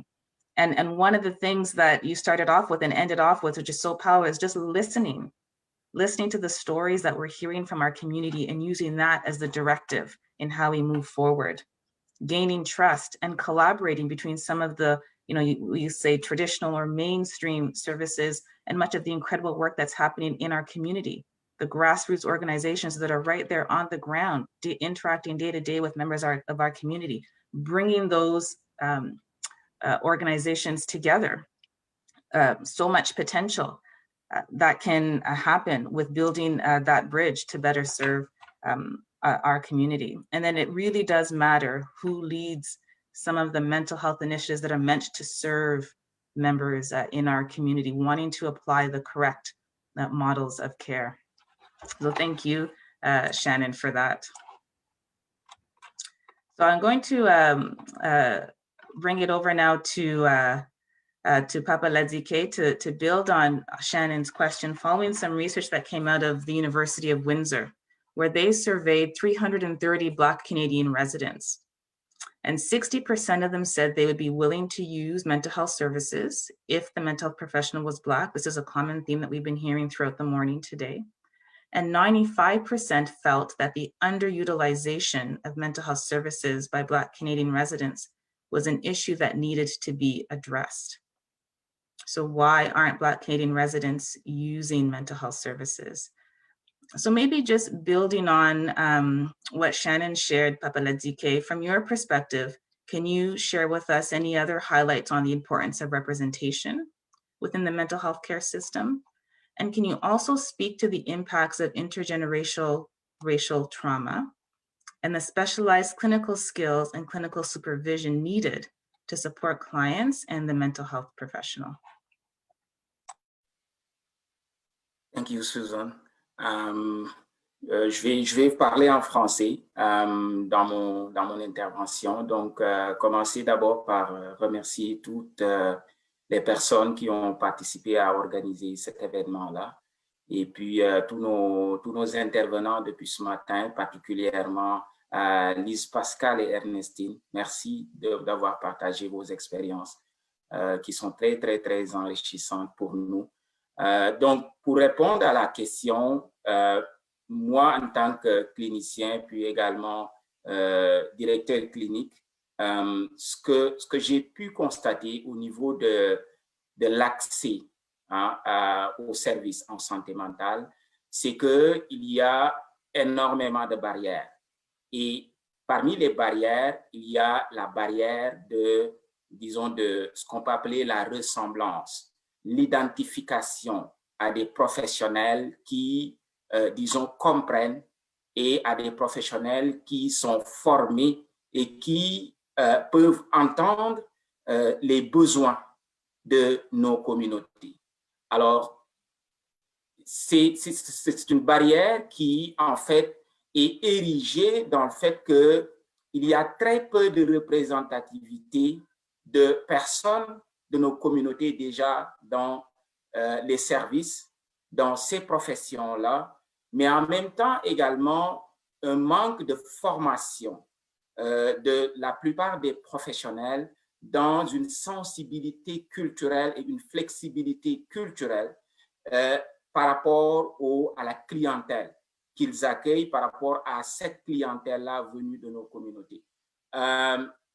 Dernièrement, j'ai une étudiante qui, en fait, à un client, une cliente, mais une cliente qui a un besoin interculturel. Sauf que dans la région, étant francophone, ayant un besoin en interculturalité, il est extrêmement difficile de trouver une ressource, autant en psychiatrie qu'en psychologie. Et ça, c'est la réalité que la plupart des membres de nos communautés font face. Des fois, on tombe dans le piège de penser que la santé mentale est tabou dans nos communautés. Oui, il y a un tabou autour de la santé mentale, mais des fois, on oublie que chaque communauté, en général, a sa propre représentation de la santé mentale. C'est pas tout le temps que c'est tabou, mais des fois, c'est parce que le langage n'est pas le même par rapport à la santé mentale. La représentation n'est pas la même par rapport à la santé mentale. Alors, et ça, si on ne le comprend pas, on va tomber souvent dans le piège de penser que des personnes vivant avec des difficultés de santé mentale ne viennent pas vers les services parce que c'est tabou dans leur communauté. Ce n'est pas toujours le cas, mais il y a une nécessaire, disons, un besoin nécessaire à la fois de créer les conditions, autant au niveau de la formation, autant au niveau de la représentativité des professionnels, mais autant aussi au niveau des outils qu'on utilise. Parce que la plupart des professionnels ont été formés dans un spectre qui est un spectre de la majorité. Et donc, ont appris à donner aussi des services dans ce spectre-là de la majorité. Alors, on en parle beaucoup, mais rien que la question de la spiritualité religieuse, des fois, que portent certains de nos clients à travers leur vécu de santé mentale, de maladie mentale, et un frein souvent dans l'accompagnement par rapport à la majeure partie des professionnels parce qu'il y a une difficulté d'intégrer cette partie-là du vécu de ces clients-là. Maintenant, pour parler de la question des traumas historiques et intergénérationnels, en fait, aujourd'hui, la science nous montre des preuves parce que pendant des années et des années, les gens ont été dans le déni. Et ce qu'on a souvent entendu, c'est « Why don't you move on ?» Pourquoi vous ne passez pas à autre chose? Okay? Alors, pourquoi vous êtes dans une posture de victimisation? Mais ce que la science nous montre aujourd'hui, à travers la biologie, l'épigénétique, à travers la psychogénéalogie, à travers l'épidémiologie, nous montre effectivement que de génération à génération, et ça, ce n'est pas simplement les communautés noires, mais toutes les communautés qui ont vécu des traumas, n'est-ce pas, ont la possibilité de traîner ce trauma-là, ce deuil-là qui est intense et continu et qui a des conséquences autant sur la première génération et que sur les générations qui suivent au niveau biologique, au niveau psychologique et au niveau social. Et la communauté noire a vécu entre 1536 et 1848 15 à 20 millions d'Africains noirs, n'est-ce pas, des hommes, des femmes et des enfants ont été déportés du continent vers, et ils ont été déportés sur des numéros de matricule. Et ces gens-là, aujourd'hui, ont perdu une identité, ont perdu une langue d'origine, avec tout ce que ça a consisté comme violence. Et ces violences-là ont eu des conséquences de génération à génération. La preuve, quand il y a eu le problème de George Floyd aux États-Unis, ça a touché tous les Noirs à travers le monde. Donc, il y a cette connexion-là identitaire à travers ces vécus-là de l'esclavage et de la colonisation qui ont laissé beaucoup de séquelles. La colonisation, comme le meilleur moyen qui a laissé beaucoup de séquelles, mais c'est l'école. C'est l'école qui est arrivée et qui a transformé, a formaté des générations et des générations. Et aujourd'hui, le vécu, il est là. Maintenant, ce n'est pas tout le monde, parce que les degrés de résilience diffèrent véritablement, mais il faut accepter d'abord. Pour moi, la première phase, c'est cette phase-là de donner la chance à écouter l'histoire et à l'accepter, à le reconnaître. c'est un premier point de reconnaître cette souffrance-là et de reconnaître cette réalité-là. Maintenant, de travailler ensemble pour mettre en place des dispositifs autant au niveau systémique qu'au niveau professionnel et jusqu'au niveau des outils qu'on utilise pour nos communautés. Mais il est impératif aujourd'hui qu'on soit là où les décisions se prennent. On ne pourra changer le système que quand on va être au cœur du système. Et ça, c'est vraiment comme c'est un des objectifs majeurs que la coalition a. Et j'en profite pour vraiment remercier tout le monde, tous nos collaborateurs, disons, qui participent à cet effort collectif-là. Merci. Thank you, Papa Dadike. The passion that has come out speaks to the impact and the importance of this discussion. You talked about us needing to pay attention to the tools that we're using within the mental health care system, which were initially created for the majority, and how the tools that we need to be adapted to better respond in assessing to the needs in our community. You talked about the importance of integration of spirituality, which we've heard throughout this morning. And then when you talked about the intergenerational trauma, you touched on something where in many instances, there's this dismissiveness that might surface. Why don't you get over it?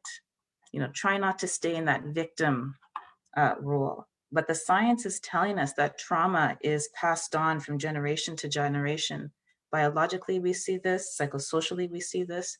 The impacts of slavery, colonialization, violence continues from generation to generation. You talked about how George Floyd impacted every Black person across the globe because of the continual exposure to violence. And so you shared how important it is, again, for us to hear the stories, but you also shared how important it is for us to be at the tables where decisions are made, which is an important thing that this coalition is trying to do, is to co-create an integrated, equitable mental health system and participate in conversations around health planning, system planning, mental health planning, so that many of the learnings and the experiences that we're seeing can be integrated right at the onset of future programming, or help to enhance existing programming.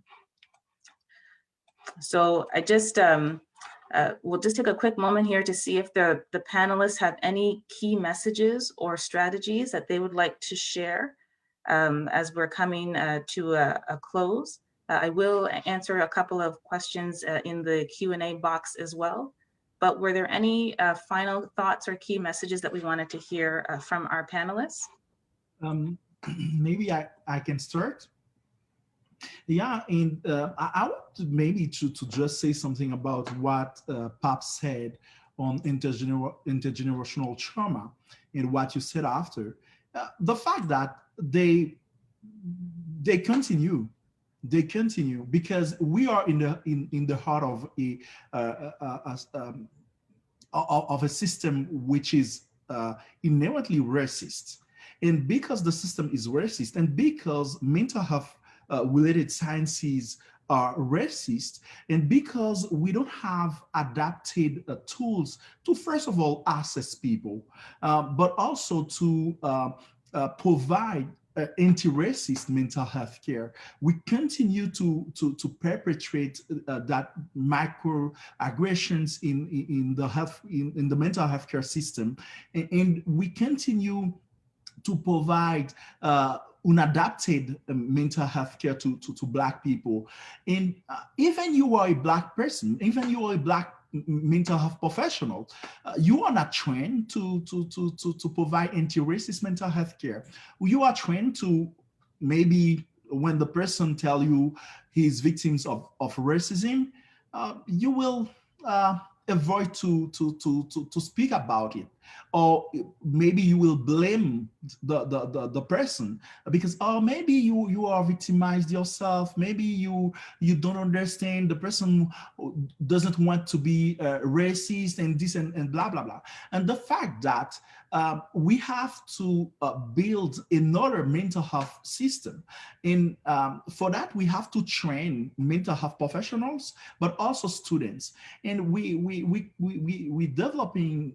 developed that training, how to provide anti-racist mental health care, that people can take whatever the communities they are from, in our website mentalhealthforeveryone.ca. And I think it is a first step to train mental health professionals and to deconstruct and construct them to be able to hear people about racism. Et je pense que c'est extrêmement important de pouvoir écouter les gens à propos du racisme, à propos de ce qu'ils vivent. Et c'est quand on est capable d'écouter la discrimination raciale que les gens vivent qu'on pourra fournir les soins nécessaires. Et je pense que pour le faire, nous devons déconstruire et reconstruire un autre système. Moi, je dirais ça parce que sinon, nous continuons justement ce trauma intergénérationnel, parce que le système est raciste, et le racisme est au cœur justement de ces déterminants sociaux de la santé mentale qui impactent les communautés noires. Thank you, Dr. Sena. I'm going to go to Hodan, who has her hand up to build on what you've just shared. I just wanted to mention that just in terms of what we've been hearing from the research study, experiencing a mental health crisis is very difficult. It's extremely stressful, it's frightening. And in those situations, you need people who are experienced. You need providers who are competent to not only help that particular individual going through the crisis, but also their families, help them navigate, de-escalate, so that we don't cause unnecessary trauma. But unfortunately, that is not the case for many people that we've talked to. There are many instances where providers unnecessarily escalate the situation and they themselves causing a crisis leading to hospitalization. And there are evidence and studies that talk about bias in misdiagnosing Black bodies, and that there's a tendency by clinicians to overemphasize the relevance of psychotic symptoms. And we've heard these stories of overdiagnosis, overmedication, and escalation leading to further mistrust. And so while we collectively work to increase ACB counselors who can provide safe care that clients need, for lack of a better term, mainstream services have to change. They have to adapt and understand the human body in its social context, to apply a racial lens, to understand systemic racism, and adopt an anti-oppression, anti-discriminatory practices. And of course, I do believe that there is a level of stigma in the community. And although there is a shift, I am experiencing a shift even within my ethnic community in terms of talking about mental health. So, you know, if you are listening today and you need help, once you feel like you're in a safe place and want to share, start by selecting one person in your circle that you can talk to. Ask them if you can share something with them. Start small. You don't have to share everything, and take a look at the resources that we sent you through the webinar when you registered. And if you're listening today and someone entrusts you with something so personal, listen, be compassionate. You don't have to be an expert and answer all the questions, but ask how you can help and encourage them to get help. And I think these conversations that we're having here are helping significantly. I'll stop there. Thank you so much, Hodan. I'm just looking at the time here, and we'll bring this to a close very shortly. There were two questions that were typed in the Q&A. One of them, actually, Hodan, you did speak to, and it was a question for the panel around the disparities in numbers of treatment rates and the actual medications used versus counseling. Is one form of treatment pushed more than another? So I think you touched on that a little bit, but I don't know if you wanted to expand. I think I'll let the clinicians answer that one. I'm not familiar with in terms of medication versus counseling. I think it depends on where that person is in their journey and what they need. So it's difficult to answer because it might be different for different individuals based on what they're experiencing. Yeah, for sure. I think that both are important in depending on what is the case of of the person. So, parce que ce qu'il y a, c'est que les maladies mentales ont une dimension aussi de la chimie du cerveau, de la biologie, de la chimie du cerveau. Donc, les médicaments aident à stabiliser au niveau de la chimie du cerveau et le counseling, la psychothérapie, accompagne les médicaments qui vont réguler certaines, disons, certaines dimensions chimiques du cerveau. Alors, il y a toute une éducation aussi à faire au niveau de la médication, c'est-à-dire il y a une préparation psychologique à accepter une médication, à comprendre une médication, parce qu'il y a toujours l'effet placebo dans un médicament. Dans tout médicament qu'on prend, il y a l'effet placebo. Et cet effet placebo-là, c'est l'acceptation du fait que le médicament peut m'aider, l'intégration de ce médicament-là aide beaucoup à ce que, disons, à l'accompagnement. Maintenant, la psychothérapie va aider plus à outiller, hein, va aider plus à donner des outils qui permettent à la personne de rééquilibrer, de se trouver une nouvelle routine, une routine qui va équilibrer sa vie. Mais des fois, il y a comme une nécessité d'allier les deux, la médication et la psychothérapie. Mais je voulais insister, Suzanne, sur le fait que ce que Jude disait tantôt, qui est important, c'est la formation des professionnels. Il y en a très, très peu en français. Moi, la seule que j'ai vue présentement en français, en antiracisme, c'est celle qui est donnée par Santé mentale pour tous. Et moi, j'ai demandé à tous mes collaborateurs de prendre ça parce que les autres qu'on retrouve, c'est en anglais. Il y en a beaucoup, probablement pas au Canada, mais aux États-Unis. Mais ici au Canada, surtout pour les francophones, moi, j'encourage beaucoup à prendre cette formation-là parce que ça permet d'avoir une meilleure lecture dans comment tu approches ta clientèle, dans comment tu approches la problématique. Parce que nous, des fois, en tant que professionnels, on peut avoir nos propres biais, on peut avoir nos propres préjugés, on peut avoir nos propres vérités. Et souvent, le contre-transfert qu'il y a dans ces situations-là nous renseigne beaucoup sur la nécessité à se faire former et bien se faire former. Merci. I don't know, Suzanne, maybe I can just in 1 minute. One of the module of that training, the third module, is a humanistic approach of medication. And I think we need a humanistic approach of medication in both Black communities and other communities, because what we have to know also, we need more research on medication in the Black communities, because people of color metabolize certain medications differently due to genetic variations. And we don't have enough research on that.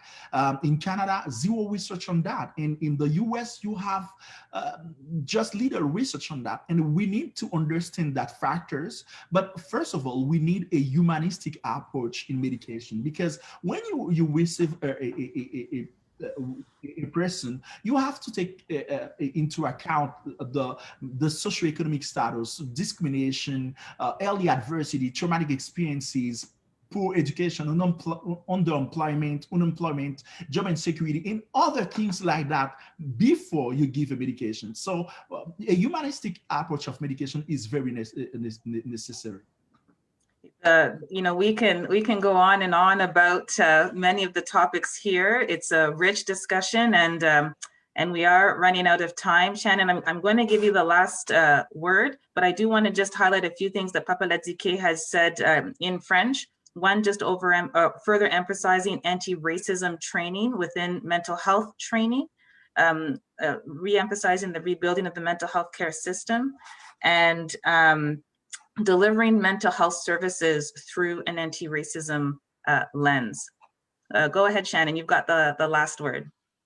I do agree with the question. I think both modalities are important, and it depends on the individual symptoms, health, and level of risk. But I want to touch a little bit quickly about, you know, kind of like gems to take away. I want to touch on Black humanity, and I want to talk about it in regards to twofolds. I want to talk about, you know, for the community that's watching now, you know, reclaiming our humanity as Black people starts with us, right? And the first step is to recognize that the lie that was told, we are not innately defective. And I want to talk to the bigger community that, you know, reclaiming humanity needs to be a collective effort. And I think a first step for everyone is to understand that racism is everyone's problem, and we all have a role in stopping it. So I think we need to get better at being intentional about start putting race at the center of all our social analysis going forward. And that's my last point. I'm very mindful of time. Thank you, guys.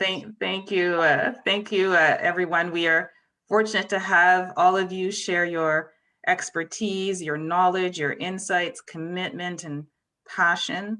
I'll reiterate that the significance of this week is to shed light and encourage a deeper social commitment to addressing the stigma attached to mental illness, acknowledge the harms of anti-Black racism on mental health, and drive productive dialogue to empower our community and to change our systems.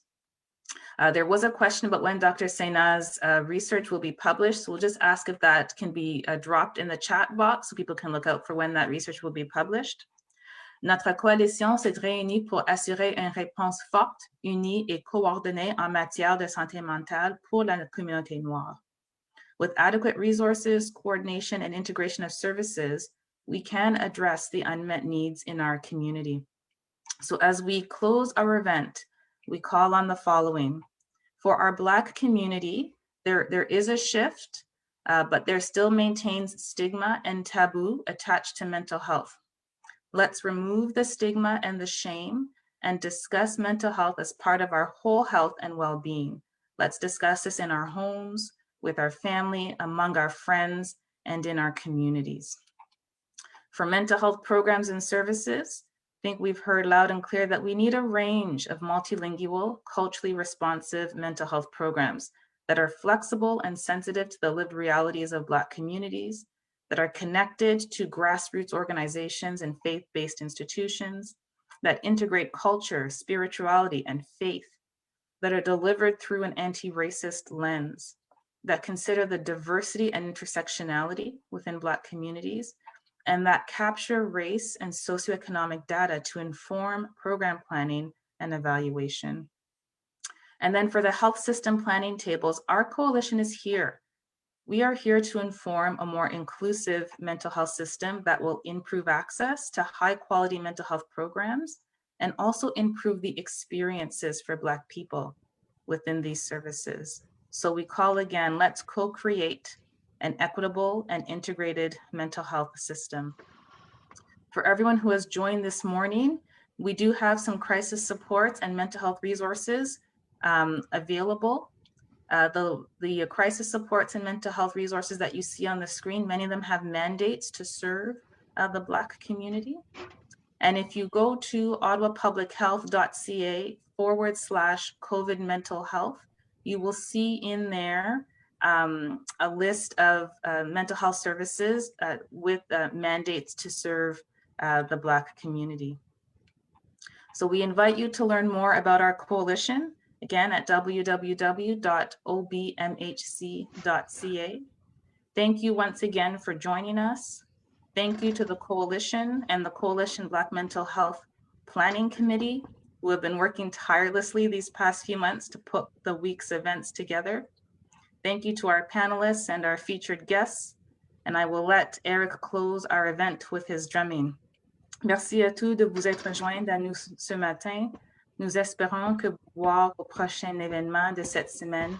Je laisse la parole à Eric qui clôturera notre cérémonie. Thank you everyone and have a wonderful day. Merci beaucoup, Suzanne. Merci beaucoup. Everybody, I will take some minutes just to share something with you. As a griot, I want to remind everybody that we have a traditional way to deal with mental issues. The only problem we have is the disconnection between us and our traditions. In the tradition, we have what is called a collectivity, and the collectivity is organized in different strategy. So in different strategy, we have the young ones, we have the kids, we have the elders, we have the mama, we have the grandmas, we have the grandpas, and everybody at certain level has the ability of listening deeper. So The elders used to be the one to refer to when the case is serious, when someone is mentally ill or mentally disturbed. We will be going to the elders because they have the capacity of listening without judging. The second problem we are facing here in this land is that we all need to come together and be proactive, not just reactive. So to be reactive, that means as a community, we know who we are. We come out often. We know who is helping in what area, right?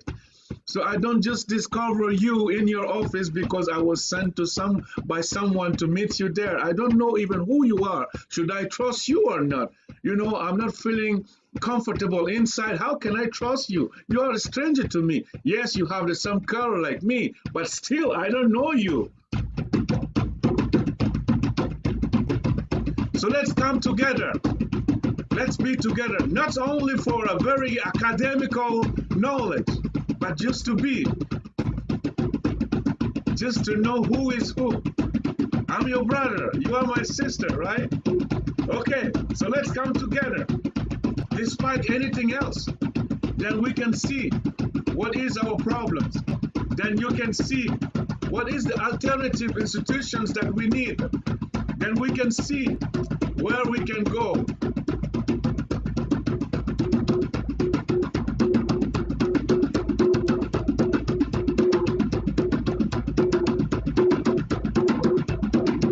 Yes, you can stay for a little minute for the drumming.